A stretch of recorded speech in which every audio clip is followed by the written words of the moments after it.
आइए अब बढ़ते हैं आगे और बात करते हैं साल 1975 के उस आपातकाल की जिसे भारतीय लोकतंत्र का काला अध्याय कहा जाता है। कांग्रेस के वरिष्ठ नेता शशि थरूर ने आपातकाल और संजय गांधी के विवादित नसबंदी पर अपनी ही पार्टी को कटघरे में खड़ा कर दिया है। 25 जून 1975 की आधी रात जब पूरा का पूरा देश सो रहा था, तब तत्कालीन प्रधानमंत्री इंदिरा गांधी ने एक रेडियो पर ऐलान किया।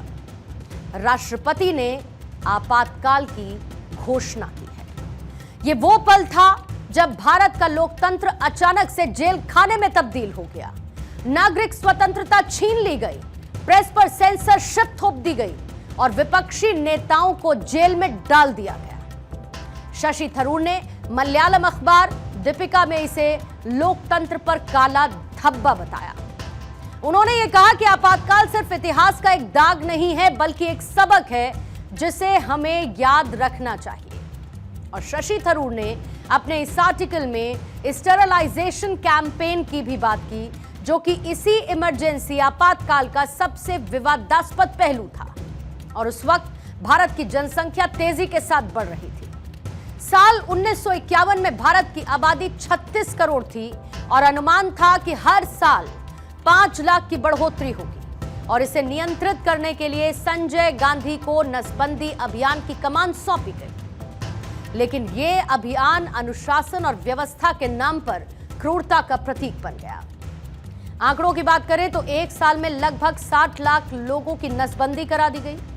कुछ अनुमान के मुताबिक साल 1975 से 77 के बीच में यह संख्या 60 से 80 लाख तक जा पहुंची थी। लेकिन ये आंकड़े सिर्फ संख्या नहीं, बल्कि उस दर्द की कहानी है जो गरीब और ग्रामीण इलाकों में रहने वाले लोगों ने झेला।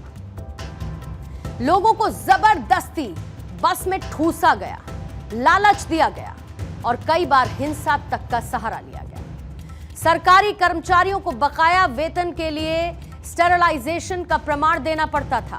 ड्राइवर्स के लाइसेंस रिन्यू नहीं होते थे और नौकरी छिन जाने की धमकी तक दी जाया करती थी। शशि थरूर ने अपने लेख में लिखा है कि संजय गांधी का नसबंदी अभियान क्रूरता का उदाहरण बन गया था। ग्रामीण इलाकों में मनमाने लक्ष्य पूरे करने के लिए हिंसा और दबाव का इस्तेमाल हुआ। दिल्ली के तुर्कमान गेट में रुखसाना सुल्ताना, जो कि संजय गांधी की करीबी थी, उन्होंने नसबंदी कैंप चलाए, जिसमें मुस्लिम बाहुल इलाकों में भारी गुस्सा भड़का।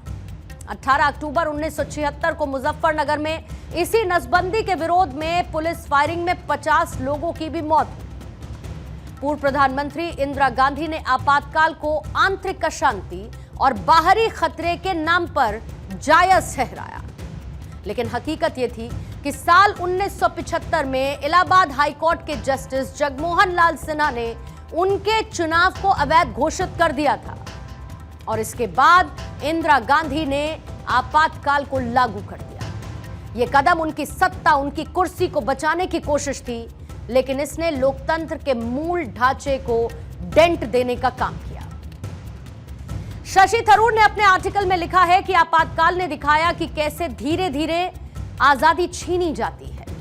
पहले छोटी छोटी स्वतंत्रता, फिर पूरा लोकतंत्र।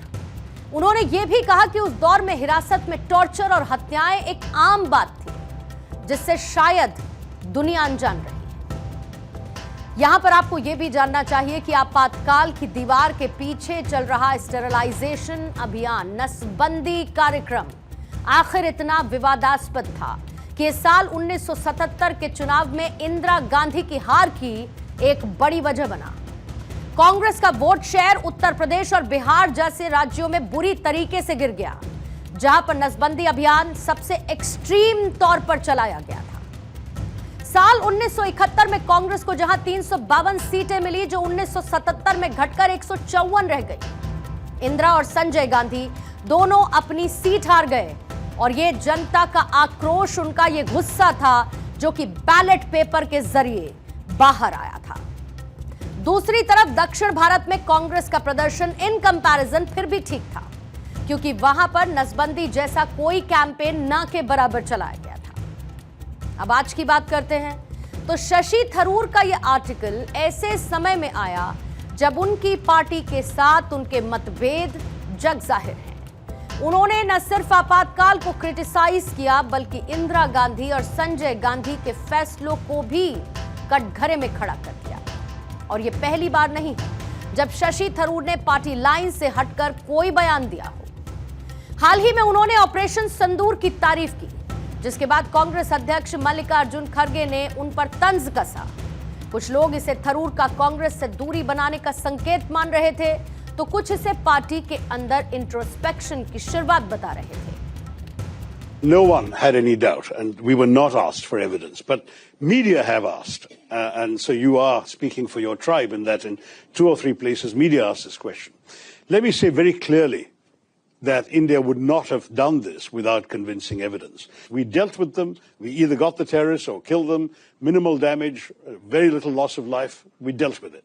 This showed all the hallmarks of a sophisticated, planned, deliberate operation with reconnaissance, with intelligence work, with a modus operandi worked out, this cynical exercise of asking people their religion, shooting them between the eyes. This is not an ordinary terrorist. मैं तो अंग्रेजी मेरे को पढ़ने बड़ा नहीं आता, उनकी लैंग्वेज बहुत अच्छी है, उसीलिए तो हम पार्टी में उनको वर्किंग कमेटी मेंबर बनाया है।